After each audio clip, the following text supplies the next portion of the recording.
All right, you guys. I just wanted to do a continuance on the disaster that happened yesterday, where we had some good news where Devin Haney is going to be taking on Regis Prograis in the Bay Area.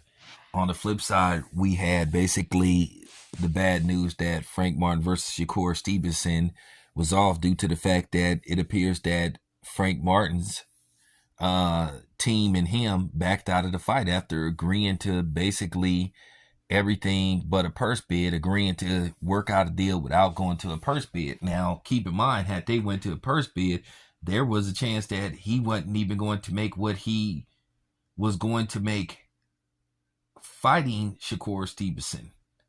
And the reports are saying that Frank Martin was going to have a very lucrative payday. Keep in mind, Frank Martin wasn't even making $100,000 per fight. He made 75,000 versus Rivera. I don't know how much he made his last fight, but you gotta probably assume it was probably somewhere between maybe 80 to maybe at best 100,000. I don't think it would be that much of a jump based off the person that he fought, because the person that he fought and beat was relatively unknown. So even though he was an undefeated fighter, and then to be honest with you, Frank Martin didn't look too good in that fight. A lot of people thought that he barely won that fight, or you can make an argument some people thought that the guy did enough to get maybe a decision or a draw. So here comes the opportunity to fight for a belt. And Frank Martin was saying he wanted to fight for a belt. He was saying all this stuff. If the opportunity came to fight Shakur Stevenson, he would jump on it. And the opportunity came, and basically he went the other direction. He came across as he was pump faking. He got an offer, a real offer, and he backed the hell out of the fight. No matter how much you want to put a spin on this, you can't. You PBC nut huggers, you Al Heyman apologists, you cannot talk around the fact that they backed out of this fight, and that Frank Martin in all likelihood was talked out of this fight, and we all know who talked him out of this fight. We've been seeing this for years. And based off the fact, the history with the PBC and head-to-head matchups with Top Rank, and Top Rank prevailing in most of the cases, it just shows me once and for all that Al Heyman doesn't believe in his fighters like people think he does. He saw the opportunity to basically get Frank Martin out of this fight by basically putting it out there, or basically insinuating, well, why fight Shakur Stevenson when you could set up a fight with the Cash Cow and Tank Davis? Yeah, he could eventually get a fight with Tank Davis, but this wouldn't be out of the norm. PBC fighters fight other PBC fighters. But what's to say he's guaranteed a $1 million payday versus Tank? What if he only gets around 500 racks? We all know that a Tank versus Frank Martin fight is not going to do the pay-per-view numbers that Tank did versus Ryan Garcia. And we all know that the PBC have this thing where they don't like really trying to sell black fighters versus black fighters to the public. They don't see it as lucrative paydays, because they love like doing these fights where they have a good or very good black fighter fighting a Hispanic fighter, and that's basically what they sell their fights off of. And that's why the PBC has a lot of Hispanic fighters. I think the PBC has maybe more, Hispanic fighters on their roster than they do black fighters. But this is their moniker.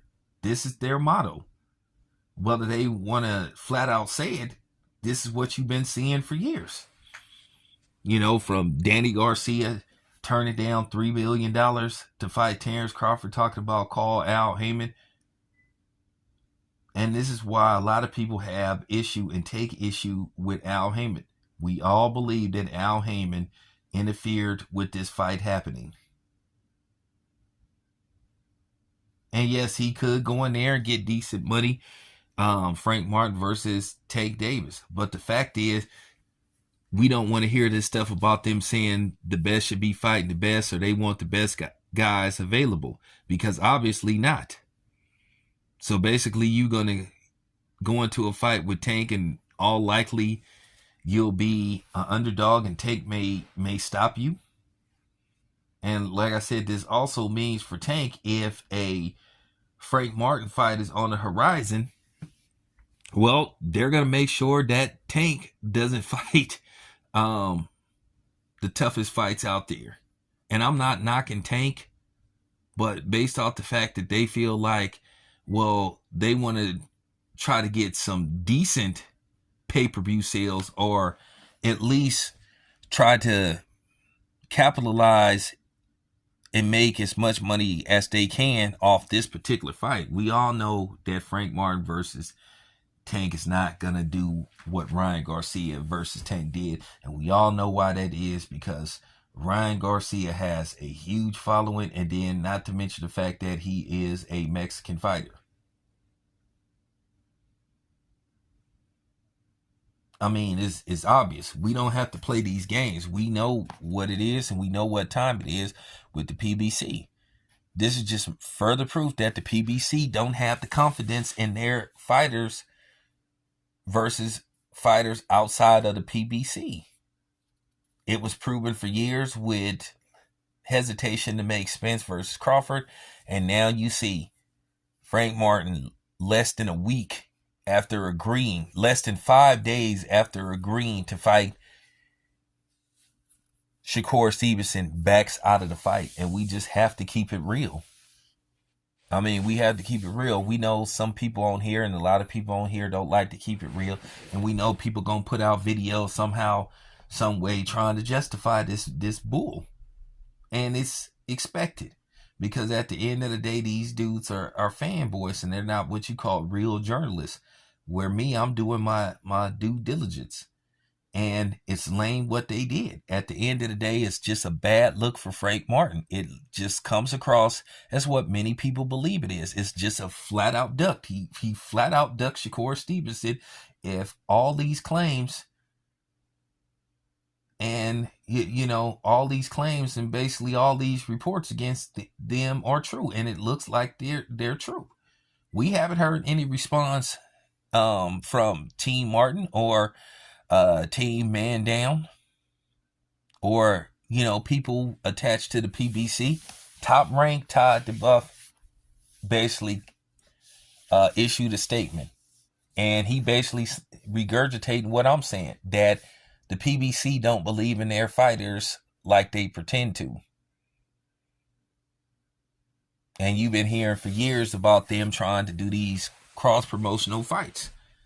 The PBC is not going to send their best guys over the Top Rank, because there is a distinct possibility that they could lose. So they figure, hey, we'll just all put them in the ring together. At least, you know, if these dudes lose, hey, well, whatever. It's not a knock on us. But at the same time, it is a knock, because you're showing that you don't believe in your fighters versus fighters outside of the PBC. And this is just proof. This is just more proof.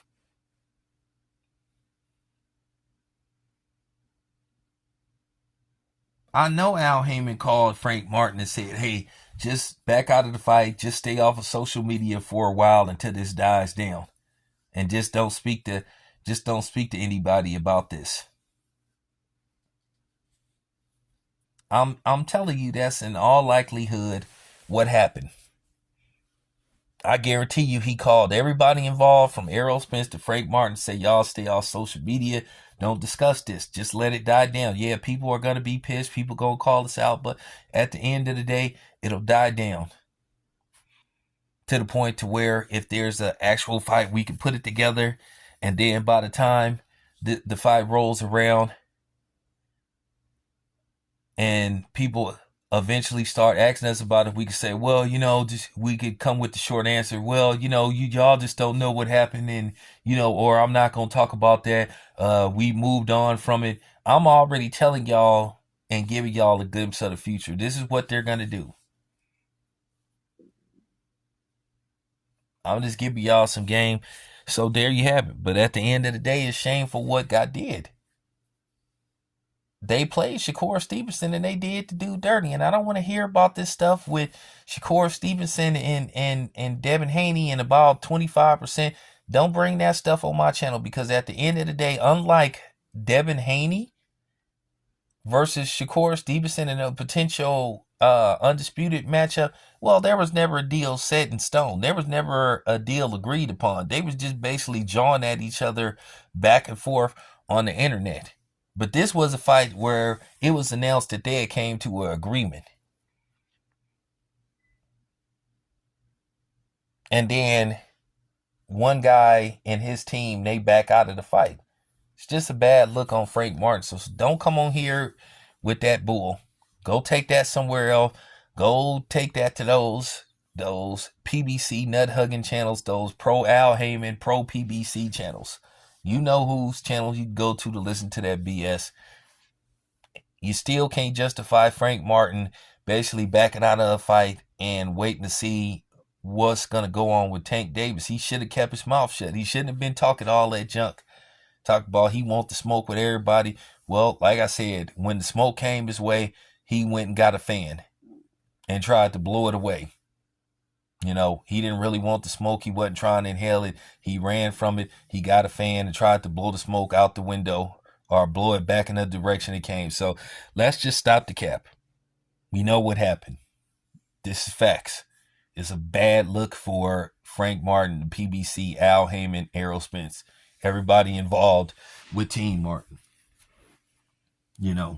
Real talk. So there you have it. This your boy Town Biz. I'm out.